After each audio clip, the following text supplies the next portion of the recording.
You are listening to the Adapt Performance podcast, where we aim to make elite level strength and conditioning accessible to everybody. I'm your host, Jordan Webster, and let's get into the episode. Yes, guys, what is going on? Welcome back to another episode of the Adapt Performance podcast.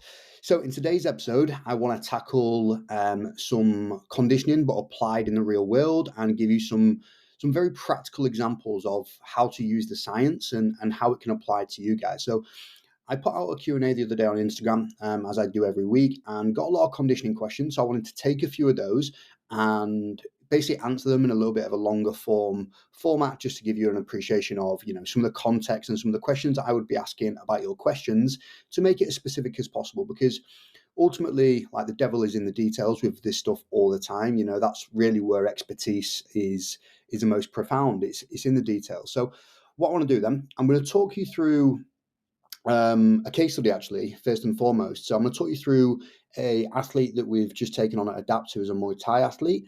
I'm going to talk you through the predicament we were in as it pertains to conditioning, and talk you through some of the questions, the thought process, and then what I actually put in place. It's still new, so I can't tell you what the results were, but it'll hopefully give you a little bit of an understanding of how I've gone about doing that. And then the two questions I'm going to dig into, taken from the Q&A, is going to be: should you do S&C on the same day as skills for more rest days? Okay. And then I'm going to go into: should you include conditioning on the same day as lifting?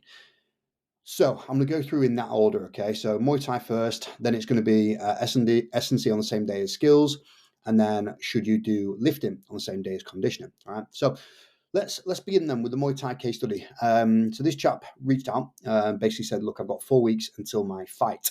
I've done a bit of S&C previously, but in my last fight that I had, I think it was 2 weeks before he got in contact, he drew, but he gassed out in the 5th round. That's how he felt. He said, I don't want that to ever happen again. Which is interesting, I think if you've done a combat sport before, and your first time in any combat sport is an absolute adrenaline dump, like it's horrendous, and your ability to stick to a game plan, for your technical prowess to show, and you to stick to the tactics that you laid out, it's really difficult to do, and you really do get like this surge of energy and then a big old dump. And I'm not surprised that he gassed out in the 5th, because it's a long fight as well. That is hard. You're always going to be working hard. So you're always going to dig yourself into a deep hole anyway. So I'm not surprised that a fighter comes to us and says, look, I want to be better in that 5th and final, or 3rd and final, depending on, what rules or sport you're actually competing in. So I think that's one of the things that, is very apparent with this, is like, look, your first fight, it's like, oh God, it's dreadful. Okay. The thought is not nice. So I do think that'll get better just through experience. But you know what? I'm an S&C coach. As much as I want to, try and combine expertise from being in a performance setting more, let's actually focus on the adaptations and what we can do to actually improve fitness, improve conditioning, improve power, etc., and kind of lay out the recipe guide and how I've gone about putting a solution in place. So some of the questions I asked him then is, okay, this fight is pretty close after your last fight. So basically 6 weeks in between them. Are you intending for regular fights to be upcoming? Are you going to be active? Are you going to be having a fight every single month? Are you going to be spacing them out and having longer form, like fight camp style things? Or are you just going to be like smashing them out and getting in that experience? And the reason why I asked that question is because that is going to determine how I approach the next 4 weeks. Because if he said, yes, I'm going to be super active, and I'm probably going to try and fight every 4 weeks, or, really kind of knock them out of the park and get that experience in. Well, what that means is we might as well start some long-term development now. Okay. So we might as well gradually start training, some strength, some power, some adaptations that take a little bit longer to build. We might as well start those from now. If he said, no, it's just, I came to you last minute, I've got 4 weeks to go, but after this, I'll probably have quite a little bit of time off, and, return back to some skills training, build some adaptation, build some physicality, and then we'll get back into it. If you would have said that, I would have approached it in a different way. I wouldn't have done any strength work, or I'd probably do a little bit of power work, but I wouldn't do much strength work with him in these 4 weeks, because if he hasn't been doing much, I don't just want to put that in willy-nilly in the 4 weeks before the fight. Okay, I could put that on the back burner and wait a little bit until after the fight and then do it. Okay. Same goes for zone 2 probably, because zone 2 takes a little bit of time to build adaptations. We're talking 8 weeks, 12 weeks, 16 weeks of committing some time to zone 2 in order to start seeing positive adaptations. So if he did have loads of time off after this 4 weeks, I wouldn't have done strength and I wouldn't have done any zone 2. But his answer was, yeah, I'm planning on being really active. So what I did then is I'm thinking, well, we might as well start now. There's no point in delaying it. We're going to have to, get this ball rolling, but we just need to proceed with caution. So what it was is we're going to do one strength and power session per week. The instructions are it's light because we don't want to get DOMs. It's basically movement based, to be honest with you. We are lifting a little bit of weight, but it's more of an opportunity for me to coach him through some techniques online, for him to get a really good feel of moving his body. We're doing some good mobility work in there, but we are introducing him to some power work. Okay, so the power work generally does not make you very sore anyway, so we can start working on that. Like, I'm not worried about it. But what we're trying to do over the next 3 weeks, realistically, before we taper down, is set a foundation, right? We're not trying to make him the strongest man in the world in the next 3 weeks, but after that period, we can then start to load him a little bit more aggressively and gradually build up. Okay, so we're just getting ahead of the curve. So that's what we did: one strength and power session, super light, just movement. Okay. What we did from a conditioning standpoint, knowing that he's basically going to treat himself like a full-time athlete because he's studying at uni at the same time, combining his Muay Thai schedule. So we looked at that, kind of pieced together where he had key sparring days, key high days that we really wanted to leave him fresh for, and then having some days that, we were okay to load him pretty aggressively from a conditioning standpoint. I decided to do 2 sprint interval sessions with him, right? So 2 really high intensity, get after it intervals, because we know we can get like adaptations pretty quickly from those. What is going on, guys? Quick break in today's episode for me to ask you for a favor. If you enjoy these episodes, please do share them with a friend, okay? We don't run any paid ads on this type of podcast, so it's all organic, okay? So the more you can share it with an individual or put it on social media, it really, really helps. So if you could do that for me, I'd massively appreciate it. And let's get back into the episode. And you know what? If you do it twice a week, you can definitely see some adaptations in 4 weeks, okay? So what I did is 30 seconds on both of them. Okay, so 30 seconds on, 3 minutes off times 4 was one of them. And then 30 seconds on, 4 minutes off times 4. Okay. The reason being with this is we are kind of tagging these on to some Muay Thai sessions. Okay. This is going to be a little bit of a finisher of sorts, a little bit of an opportunity to attack. Okay, one of them is on a Muay Thai session, after a Muay Thai session actually. One of them is not. One of them is just a standalone session that is done on a rest day from Muay Thai, right? So I've gone super high intensity with both. The volume isn't crazy, okay, just because if it's the first time you've ever done them, it does rock you a little bit. But the idea is we need to get some form of adaptation quick, and that is my tool of doing that. The reason why I went for 30 seconds on both is just to speed up the learning effect of going hard, to be honest with you. Like, how it's going to feel after the first, second, third session of doing it, rather than going 30 seconds on, 3 minutes off for one of the sessions, and then doing another one that we like to program is like 6 seconds on, 24 seconds off times 8 or 10 rounds. I didn't want to confuse it too much. Like, here's a session, here's the interval that you've got to get after, here's the target, because you'll get really competitive with yourself in terms of the meters that you covered. So that's what we did. Okay. And then finally, I did include one zone 2 session per week, which was 45 minutes to an hour. Okay. Like I said, if he was not competing regularly, I wouldn't have bothered with that. But I think because he is, let's start working on that. So 45 minutes to an hour. Because he hadn't done much of this previously, he wasn't a big fan of running. So therefore, probably just didn't get that much zone 2 or steady work in. I just want to start him off at 45 minutes to an hour per week. Okay. After this fight, we will be building that up a little bit, and I think a nice kind of development volume of zone 2 work is like an hour and a half to 2 hours for most of us. And you can gradually build it up, so it might be that he starts at 45 minutes to an hour, and then we add 5 minutes every week for 5 weeks, 6 weeks, just gradually nudging it up, because the body needs a little bit more in order to, positively adapt as you get stronger, fitter, etc. So that's what we've gone with. Okay. that was the Muay Thai athlete case study. And we will do that for the next 3 weeks. We will then have a little bit of a peak, a little bit of a taper in week 4 where we will back off.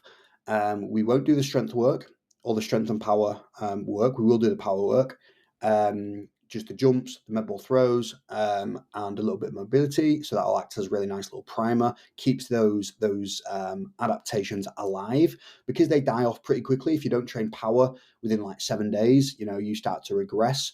Whereas strength, it stays in your system for a long period of time, up to 30 days. That's some of the research that is out there when it comes to residual training effects. Don't get me wrong, it is old research, but it's one of the only things that we kind of have to go on when it comes to peaking and periodization strategy. So that's what we've got there then. And then in week 4, we'll do the peak, do the taper.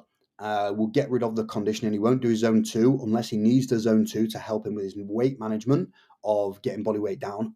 But I do not think we're going to need to, because he's really close to weight already. We've been doing a little bit of nutrition with him just to gradually bring the weight down in a sensible way. But yeah, so that is the Muay Thai case study, right? And hopefully just gives you a little bit of an insight into some of the questions that you can ask yourself if you are currently going through a similar type of thing. You've got a last minute comp coming up, or you are, you're trying to get fit quick, okay? Some of the things you need to think about. The second question then, let's get into it, is S&C on the same day as skills for more rest days. Okay, so for example, if you are doing, whatever your sport is on a Monday, Wednesday, Friday, should you put your S&C on a Monday, Wednesday, Friday morning or evening, or should you go Tuesday, Thursday, Saturday? It's a really good question, right? And I think ultimately in life, right, definitely in performance, what we're trying to do is find the most optimal compromise, right? It is not perfect. It's not how it looks in the textbooks. It's not how it looks in the research. Like, it is just about finding compromise and finding, solutions to the problems that your life and your sport give you, because nobody's got it perfect.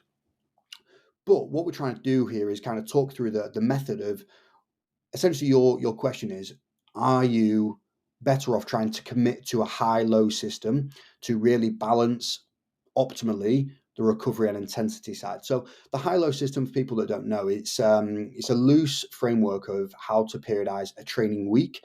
So instead of having 7 days back to back that are all super high intensity, you would have one day that's high intensity, the next day would be low intensity. So then you've got like a big stimulus on day 1, but then you have plenty of opportunity to recover from that stimulus on day 2.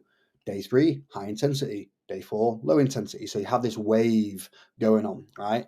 And in theory, it works really well, because it's super simple to say, right, sprinting or sparring or heavy weightlifting, power work can be high, and then your low days can be zone 2, rest days, mobility, light technique work.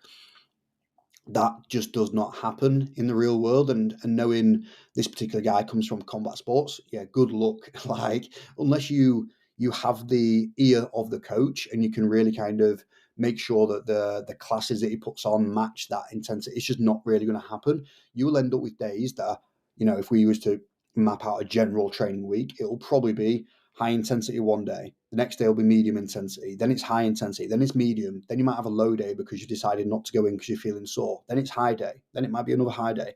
It's really hard to get a balance unless you are the guy that's calling the shots, or your skill coach is really kind of dialed into strength and conditioning and load management, which means that you as the athlete, this is why you're asking this question, which is fucking great.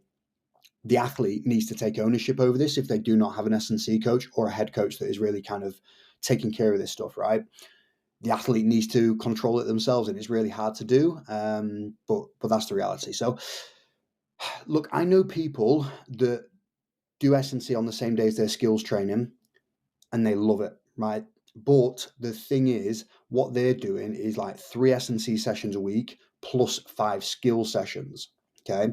Which means, right, realistically, you're going to have to do at least 1 day a week that is a double day, and then you're not going to have any rest days. So I think this particular guy does like a Monday, Wednesday, Friday for his S&C, and then he does 5 skill sessions Monday to Friday and has the weekend off, right? So that works for him. I'm on board with that. I'd rather him do that than not do any S&C or not do any skills training.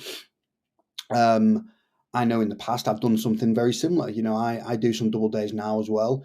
And it's just a way of you getting in more training volume. And it's pretty essential that you're going to have to do S&C on the same day as, some of your skill sessions if you're committing in a big chunk of time like a lot of combat sports require you to do, particularly in MMA, where you've just got so many different disciplines you need to spin. So yeah, I think, look, I don't want to give you the classic S&C answer of it depends, but it really does. Like, you just got to find what works best for you, your lifestyle, and your body. And you just got to go through the trial and error process of it. I do think getting to a situation where you have at least one rest day a week is pretty important. And also within that, so one pure rest day, we can do some light mobility. You can move around, you can go for a long walk and stuff like that. That's fine. But I would also recommend that you have one day of the week that is actually low intensity as well, just so you have got a little bit of undulation. You have got a little bit of an opportunity for you to recover during the week. Because what we don't want is for Monday, Tuesday, Wednesday, Thursday, Friday to all be hard sessions. Because by the time you get to Friday, you're beat up, you're sore, you're not firing on all cylinders, and you're just useless, right? So if you can kind of sandwich a lower intensity day on a Wednesday, just to give you a little bit of a pick me up for Thursday, Friday, a little bit of a come on then, let's get it, let's keep pushing. That'd be my advice, and that's some of the routines we've tried to stick to with some of our guys, right? But I'll be honest, right? A lot of the time, your lifestyle will probably make the decision for you. Okay. Some people, don't have like a work schedule that allows them to do a morning session and then a PM session from an S&C standpoint. Potentially you've got kids, potentially you've got other commitments. So I think most of the time life is going to make your mind up, and then you need to adjust what goes on in those sessions so that it makes sense with, how your training week is trying to look.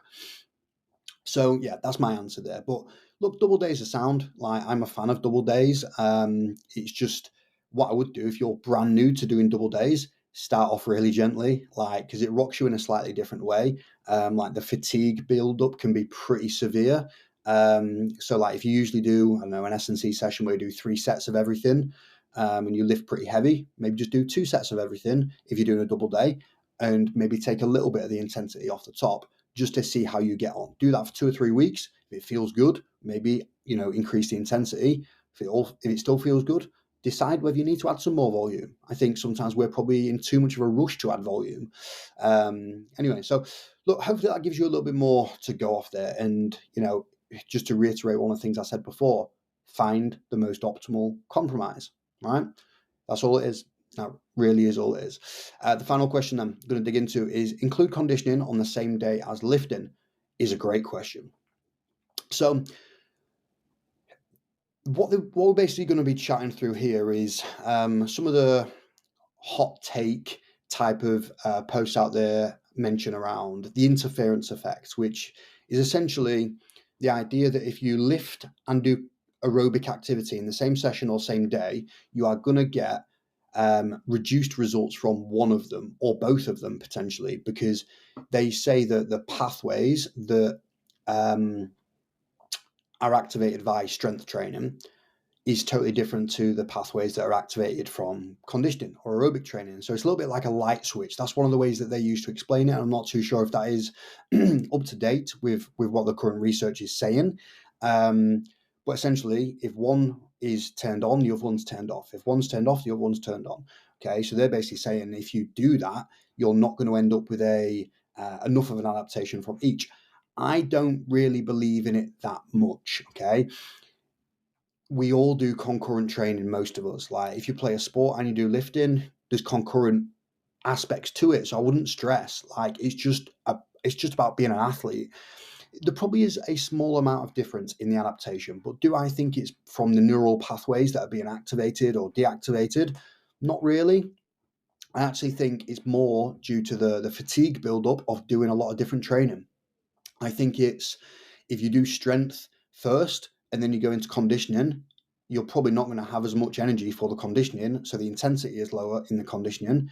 Therefore, you get a little bit less adaptations in the conditioning. And yeah, I'm just not a huge believer, because I just don't think it matters that much. I just think get stuff done where you can get it done consistently for forever. That's it. Like, I think this is where, if you spend so long thinking about the interference effect and all that type of thing, you really, really can just think yourself into doing nothing, and that's an issue. That's one of the reasons I take my piss out myself, because like I've got a degree in sports science, I've got a master's in sports science, and accredited as an S&C coach, and I'm supposed to love the sports science side of things, and obviously it underpins everything I do. But fuck me, I am anti sports science in a lot of ways, because I feel like these topics just they paralyze people. They they make people overthink into doing nothing. Therefore, I just don't know. I think a bit of information is a good thing, but I think so much of what actually comes out with sports science and the research just applies to 1% of the population, and then you've got the other 99% of the population that are just left spinning the wheels, thinking that they're not doing things well enough, and eventually fall off because of that. Not to go on a rant, that definitely was a rant.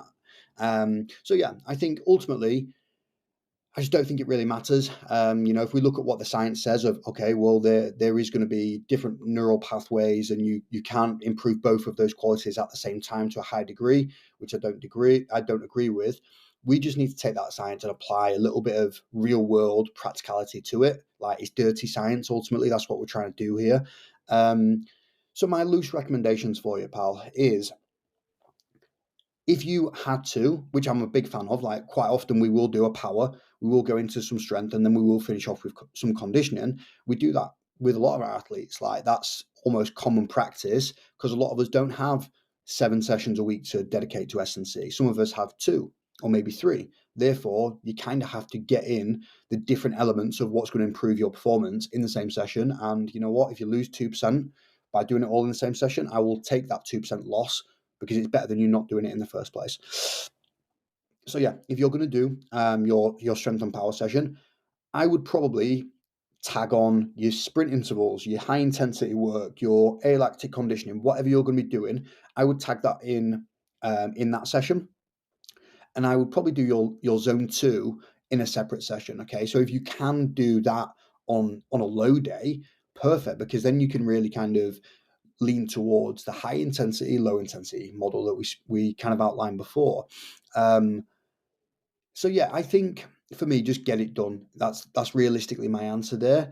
What I will say is, if you typically do program your training week to be, separate, where you have strength and power days and then you have conditioning days, which is sick. Like, if I had to do a preference, if I had total autonomy over your training week, then that is what I'd do. Just to be clear, like, I would have separate sessions for strength and power would be in one, conditioning would be in another, and then you'd kind of operate between those. And you might occasionally mash them up into, a Friday session or whatever, depending on what skills stuff you're doing. I definitely would keep them separate, just because of the intensity there. And I do think there is going to be an element of, like we said, the 1% and the 2% do add up if you can maximize those. But let's say, for example, you do split those sessions up usually. Okay. And for whatever reason, you lose a training day because work or the gym's closed or whatever, and you're thinking, right, I need to get a strength and power session in, and I need to get a conditioning session in. It's going to be a long if I do them together. What I would do is I would just merge them together, but reduce the volume of each. Just go 50-50 on it, okay?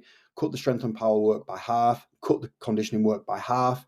Is it as perfect as doing 100% and 100%? No, but that'll just be a mad session, and that huge increase in fatigue just probably isn't going to be worth it. To be honest with you, I think you're going to pay for that in some way. Like, one session is always going to impact the next. And I would rather you just kind of not lose any adaptations within that session, rather than just trying to, drill yourself into the ground to make up on what you've lost. So there's a few things there that I've kind of outlined then. First one being a Muay Thai case study of how we kind of applied that to this particular guy. And that will develop, as I get to know him more, as we work together, we form a good professional relationship in terms of like what makes him tick, and the performance testing that will come down the line. I do think it will develop. The way that we approach it will continue to develop, and maybe I'll do a part 2 on this, just to give you an update on what the results actually were. How did we get on with it? Like, what was the before and after in terms of testing? And then when we move through the questions that I answered, look, there is so much of strength and conditioning that is about managing life, to be honest with you. And we would all love to spend 24 hours a day training like a full-time athlete, and eating well and sleeping well and doing all that stuff, but it's just not realistic. It's just not happening. So Cool. Right, guys. Hopefully you enjoyed that. Hopefully there's some value in there. I will do a final kind of plug here. Like if you are an athlete that is looking for strength and conditioning coaching, you want somebody to look at your training week and make sure that it's properly optimized to where you're currently at and we've kind of factored everything in, then give us a shot. Like I'll just give you a no bullshit chat about it. If I think we can help you, I'll say we can help you. If I don't think we can help you, I will just say that.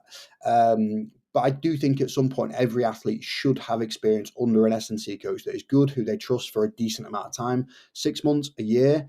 It's a good learning experience for you. If nothing else, you'll definitely get in incredible shape and you'll improve your performance if it's a good S&C coach. But you hopefully should leave with lessons and experience and, a little bit wiser so that you can approach the rest of your career with a lot more smart.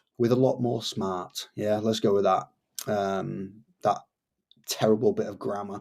Right then, cool. If you've got any questions about today, guys, give me a shout. And I guess a final shout out, if you have not downloaded our conditioning guide, I will put the link in the show notes below. Get over there, get it. It's free. We were going to charge for it when we actually made it, but because we are amazing people, and actually just the more we can make a difference to people, they do conditioning in their own time. They come back to us with great questions and better questions. Perfect. So go download it for free. Let us know what you think. Hope you have a great day, guys. I've got hay fever. I'm going to go and neck like 3 different hay fever antihistamine tablets and hopefully get rid of this little bit of an itchy throat that I've got. Cool. Speak to you all soon. Cheers. Okay, that is the end of today's episode, guys. Hopefully you enjoyed that. If you did, please do let us know and then share it with somebody who may find this episode interesting. Okay, see you next time. Cheers.